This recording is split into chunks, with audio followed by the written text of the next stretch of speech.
We are really fortunate today to have Mike Jones with us. Mike Jones has got a history of entrepreneurship. He's a serial entrepreneur in my estimation, I'm sure in everyone's estimation. Started lots of businesses, and then most recently was the CEO for MySpace, and then took that company through a struggling time, and then was able to sell that company and move on. And then now has a company called Science Inc., which I'm sure you're going to be excited to hear about as well. So what we're going to do is bring Mike up, and I'll be asking him questions, but I want you to be thinking about questions because we want this to be a time for you to interact.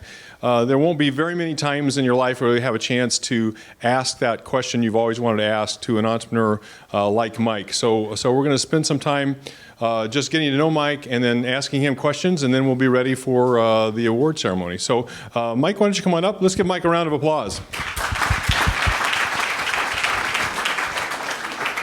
He's mic'd up. He's going to be up here, and I'm just going to sort of start off with some questions, and then as you have questions, let me know, and we'll get the mic to you, and you can ask the question, and we'll go from there. But I wanted Mike to start off just talking a little bit about his background as an entrepreneur, things pre-say MySpace, sure. and then I'll move and ask him a little bit about what it was like to be in a MySpace, because I'm fascinated with that. Just when I heard that he had taken it and then had sold it, I was like, wow, that must be quite an experience to take a company like that and move it forward. So I'd like a little bit about that, and then time to talk about the science, and then any questions you might have in there. So why don't you start off, just give us your background, a little bit about you as an entrepreneur. Happy to do it. So, when coming out of high school, entering into college, I became really fascinated, in business.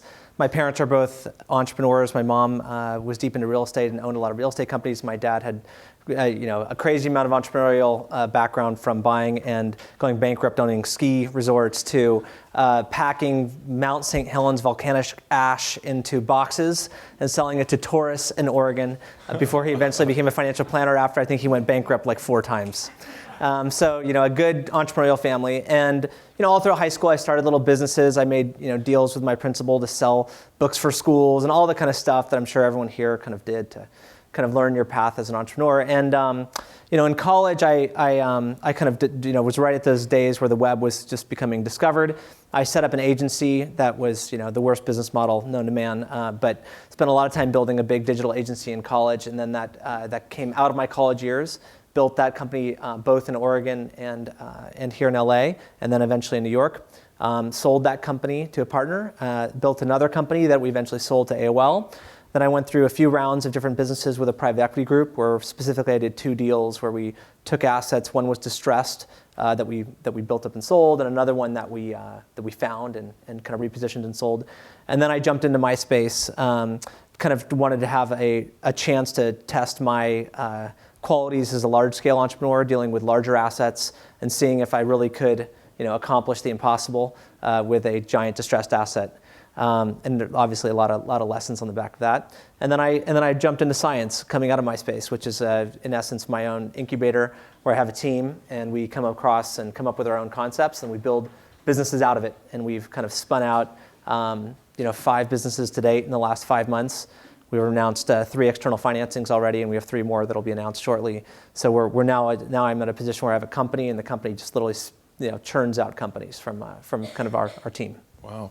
Talk a little bit about the MySpace and when you came in, and what you saw when you came in, and why you took that, and then maybe a little bit about what were the problems, the biggest problem that you faced, and how you got through it. Sure. Talk us through that a little bit. So I think as a student of the internet, I think we all, and I mean, if anyone here is in technology, and obviously Jason, lots of us are in technology here, but one of the big questions I think is, as the technology, as internet businesses mature, what do old internet companies look like, and can they be new again?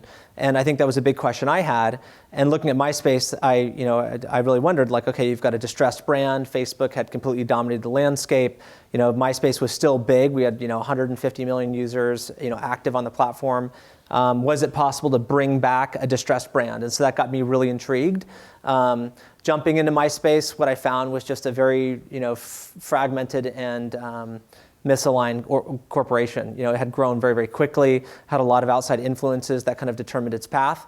It had 4,000 people. It had 26 international offices, and it had a P&L that was a complete disaster, and week over week disastrous losses that was enough to give you ulcers when you saw the weekly reports. What we immediately did is we said, well, first off is we have to get cost containment under control. So we immediately, did a 50% reduction across the board and shut down, 24 of the 27 international offices, keeping open the 3 regions that I believed in, which were Berlin, London, and Australia.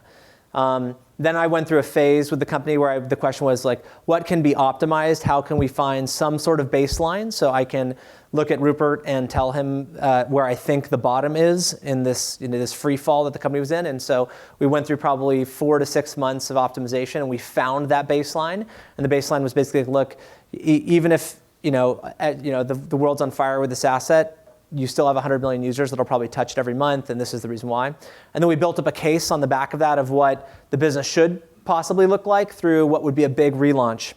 And that kind of entered the next phase, which was like, okay, what does a new MySpace look like?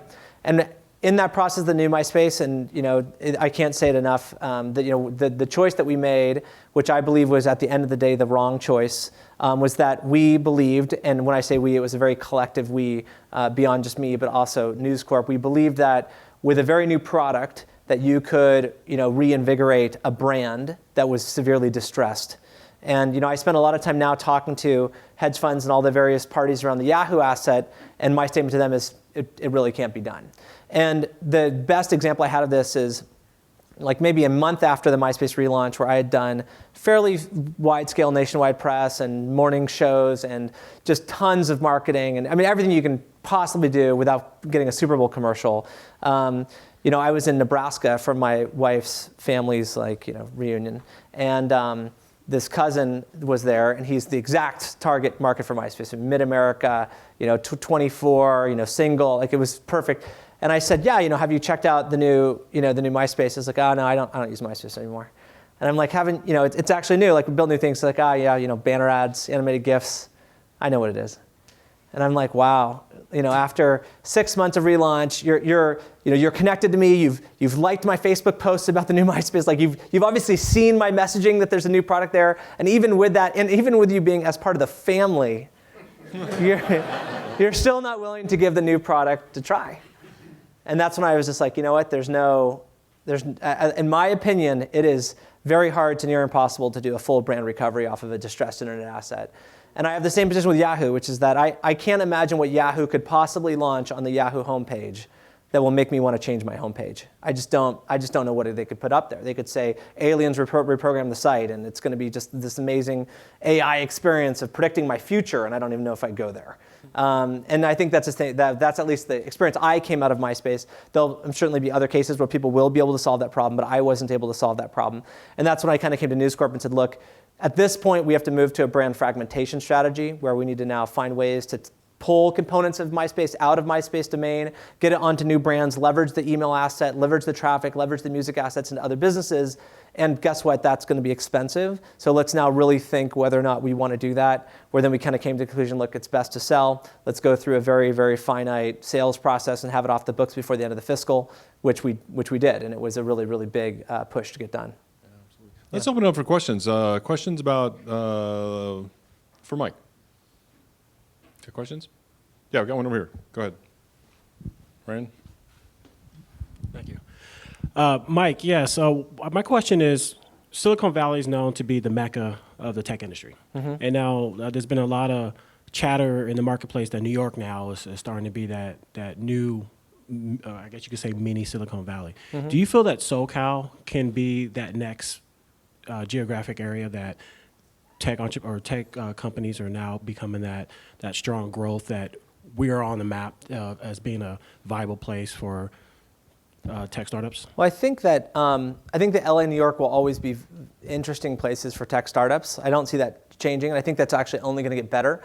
I mean, as LA starts having multi-billion-dollar enterprise value companies that are grown here and start creating the ecosystem around those companies of supporting entrepreneurship and funding and venture and all that stuff, LA and New York will never come close to Silicon Valley. Like the comparables of LA is the next Silicon Valley is actually just a completely foolish statement in my mind and ignorant because at the end of the day, not only does Silicon Valley have like just such massive momentum behind it with the largest technology companies on the planet. They also have Facebook that's about to create, I don't know, what, 5,000 people worth $10 million or more that will then go and start angel investing locally in the Valley community and start raising that entire economy up even beyond than it's done in the past. So I don't see, there's no world where LA is the next Silicon Valley. There's no world that New York's the next Silicon Valley.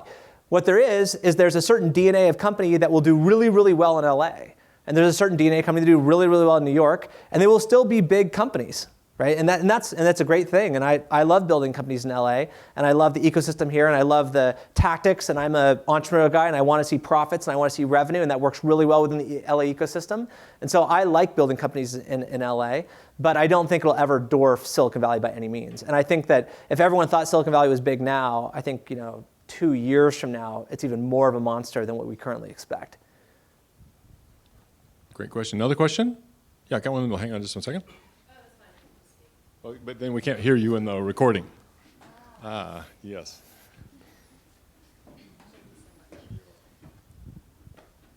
Mike, thanks for being here today. No problem. My question for you is, can you tell us a little bit about your incubator, Science? Sure. So, science was born out of the concept that, I think that we're at a phase in kind of internet consumer technologies where it's more application of tactics than it is discovery of new technologies. That's not to say that there's still not a ton of discovery of new technologies happening. But the exact example of that is a company we launched recently called Dollar Shave Club. There's nowhere in my mind that a Silicon Valley venture company like Andreessen Horowitz would ever actually put money into a razor blade manufacturing business. But we're at a point now where that happened, and we launched actually what is going to be a pretty substantial men's razor shaving club, all on the back of viral internet videos and a really, really nice manufacturing process and a really, really great consumer acquisition strategy. And so I kind of believe that we're at this point where there is a tactic, and there are very specific tactics to get distribution and build web and consumer-facing internet businesses. And I look at it now more of a science. And so, what I said is, look, I feel like I'm really good at understanding reverse engineering tactics, and I assembled a team of people that are really, really good at that around me. And so then we look at markets and we say, look, where can we substantially disrupt a market? And if we said, look, we can manufacture high-quality 6-blade razor heads for $2 for a pack of 6, and in the store, Gillette's going to sell that for $20 to $25. I bet we can really do bad things to that industry. I bet we can really change that industry, right? And so I look at this as a moment now where it's in my mind one of the most exciting times for entrepreneurs, because these tactics that we use, the way that industries are getting rewritten through the web and through consumer-facing mobile and internet technologies is just a really, really bold point. Whereas I think 10 years ago, we would have said it's a lot more about, can it be done? And now in almost all the businesses we're looking at building, we know that it can be done. Now it's about how can it be done. And the Valley, I think, is still going to be in that level of can it be done. I think LA is a little bit more in this way of how do we do it? And I mean, another example of that is we're looking at an investment in Mucker Labs, which is an accelerator, which is actually very different from incubator if you want to talk about it. But Mucker Labs is accelerating a company that's creating a private airline that does LA, Vegas, San Francisco routes on prop planes. Right? I mean, when was the last time that you thought as an entrepreneur you could raise venture money to start your own airline for under $1 million? I mean, it's totally incredible to me. I mean, what an amazing time we live in that we can do that. I think right now in Inside Science, so our incubator, we've launched a children's clothing company, a men's razor company, a men's underwear company, a women's underwear company, a social data solution that works on social algorithms for insurance companies. We're launching a really, really crazy video sales product. We've launched a system that allows people to put up their homes for dog boarding, and a system that allows people to rent venues for weddings and parties through peer-to-peer rentals, right? And that's 5 months, which is a fantastic 5 months for us. But it's also whenever was there a time where, we could launch all that stuff? So I love the moment that we're in. And so I created an incubator specifically for that purpose, where I felt like we can apply these tactics to almost any segment of a business and see change and see growth. And so that's why I set up Science, and that's the kind of approach we take to things. Great. Another question? Okay. I'll take this one back here, and then I'll come back at you. There you go, Anthony. So, being that you've obviously seen MySpace go on this giant roller coaster, and obviously they've now dropped below Facebook. It makes me wonder: are we going to see a similar situation with Facebook? Is Facebook sort of past some threshold that MySpace never made it to, or are they too going to crash and another social network is going to take over? Yeah, it's a good question. Well, if you think about the history, and whether you do or don't know about like 6 Degrees, that was one of the first kind of social products, and then of course Friendster, and then MySpace, and then Facebook. Each one always eclipsed the other by almost 10x. It was like 6 Degrees hit 2 million people, Friendster hit 200 or 20 million people, MySpace hit almost 200 million people. Maybe Facebook will hit 2 billion people. I think all I am sure of is that there's a few interesting factors. One is that social things grow really, really, really fast. And draw something, this game that in 5 weeks went from basically nearly out of business to being acquired for $200 million is the best example of that. Now, Draw Something was from a company that had been building games for years and had been very unsuccessful, actually, at really getting major acknowledgement on their game building. They've been around for a very, very long time. And although they didn't, remember, it wasn't built and launched within 5 weeks. It was probably built for months before those 5 weeks. But within 5 weeks, it went from kind of something or nothing to something that became very, very valuable. And that's really through social. So I think what I would say is that social stuff can grow really quickly. People that understand how to build social-oriented technologies and softwares as a tactic can grow things very fast. That's not to say that other networks won't grow. I will say that there is a psychological change, I think, when Facebook goes public, which means that more of the country will be behind Facebook's success, because more of the country will be shareholders within Facebook, which means I think it'll have more spiritual motivation to make that company successful. And so I think there'll be more force, that will block other contenders. But with that said, history has shown that platforms do get old, and social graphs do get distressed. And the friends that I have on Facebook today are not the friends that I had on Facebook, years ago, and that potentially creates opportunity.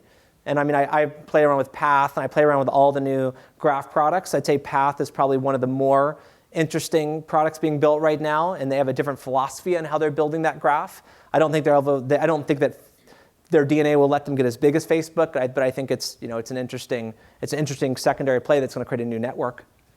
Yeah, kind of to build off that, I know my kids are all getting off of Facebook now. Yeah, it's kind of lost its utility for them somehow, and also its allure. It used to be because they're college kids and they liked it, and it was college kids and all that, and now it's not that, and so they're not as interested in it before. Is that something that's happening with Facebook? I think there's definitely a certain fatigue that's hitting the use. But the other interesting part is Facebook has woven itself so efficiently in as a utility as well. Whether you're using your Facebook Connect login credentials throughout the web, or you're touching their gaming platform or whatnot, that you can hate Facebook and still use Facebook every day. And I'm sure we all have friends who say, I'm getting off Facebook, but I still log in through their credentials. And whenever I log into their credentials, they get data on me. And whenever they get data on me, there's other benefit to that company. So you may want to hate Facebook and say you're not going to use Facebook anymore. You'll probably end up using Facebook. I'd also say that Google search, I think, is also fairly ripe for disruption. I don't think the Google search product is a good product any longer. But I think that it'll take a really long time before someone can truly disrupt that. Hi. Your incubator or your science company sounds very exciting. Thanks. And there's a room full of entrepreneurs here with fabulous ideas. So the question is, how do they get in front of you to share their idea with you, or see if there's some kind of funding that can come their way? Or maybe you can explain a little bit about how you find these ideas. It's easy to look at industries and say, oh, let's disrupt. But at the same time, somebody's building it. Yeah, it's so I'd say that we have a website, it's science-inc.com, and you can email your business plan in there, and we look at them every week, and we do get a lot of submissions. I say generally there's 4 sectors that we're very, very focused on. Not to say that we're only in these sectors, but it's definitely some very specific focus right now. One is obviously next generation e-commerce is a really big thing for us. Systems that leverage large volumes of social data is a big thesis for us. Marketplaces, and the 4th is influencer networks. And influencer networks is kind of like, what does it mean in a world where somebody an individual on Pinterest has more influence on driving sales than a major magazine? So what does that mean? And what are the businesses that get created around influencers and them becoming networks? So those are 4 areas of focus. It's hard for us to work with teams that don't have engineers. I'll just be straight up. So like if you come and you say, I got a great idea and I need some money in engineering staff, it's like, you know what? I got a long list of ideas too. And so like it's hard for me to engage with teams that don't come with engineers. Because if I have to go find you engineers, I'd rather just have them work on my concepts. So I'm typically looking for people that come in and they say, look, I've got a team and I've got a good concept. Some of I'd say one of my best teams inside right now came to us and said, we're a team. We've been trying to raise money. We can't raise money. Everyone thinks our idea is horrible. What should we do? And that was, big grin on my face. And I said, I'm going to tell you exactly what we're going to do, right? And they are by far the best team I have inside science right now.